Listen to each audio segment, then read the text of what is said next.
What's up, guys? Pat Whalen back again with another edition of yesterday's news. It's for Monday, January 23rd, 2017. First tweet from Maggie Haberman over the New York Times about President Trump's inauguration speech. White House official also finally concedes it was written by Bannon and Stephen Miller. Probably isn't shocking to many, but Steve Bannon, who now advises the president and used to work at Breitbart, he either wrote or had final edit over President Trump's inauguration speech, which you may remember was a tad nationalistic in tone. I am fascinated by Bannon and have read pretty much everything I can find about him, because he scares me. Like this article, Trump strategist Steve Bannon would restrict voting to property owners only. This is in regard to a quote that he said probably 20 years ago. So I don't want to take it too much out of context, but the guy has some interesting views, to put it lightly. So my eyebrows were definitely raised when I saw this tweet from the always informative Bob Costa. She'll be Bannon's Bannon. Headline: Trump's latest hire alarms allies of Ryan and bolsters Bannon. The article says it looks like the White House is about to hire Julia Hahn, who used to work with Bannon at Breitbart. The raising of the eyebrows part came about halfway down the article with a quote from Bill Kristol that said she'll be Bannon's Bannon and make Bannon look moderate.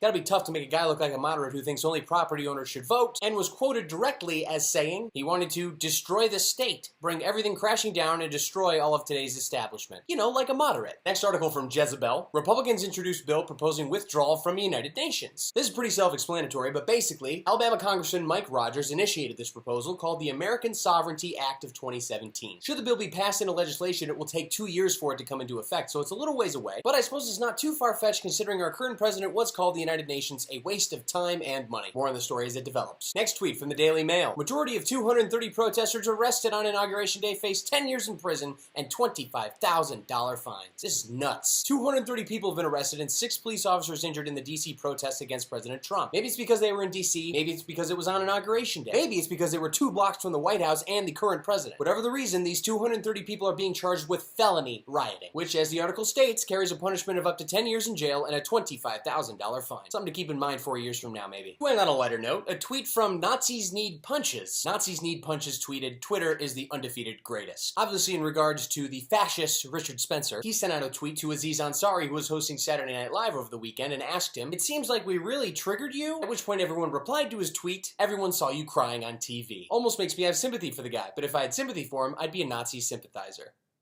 Maybe don't call for ethnic cleansing next time. As always, I'm Pat Whalen. Thank you for watching, and come back tomorrow and I'll talk about today.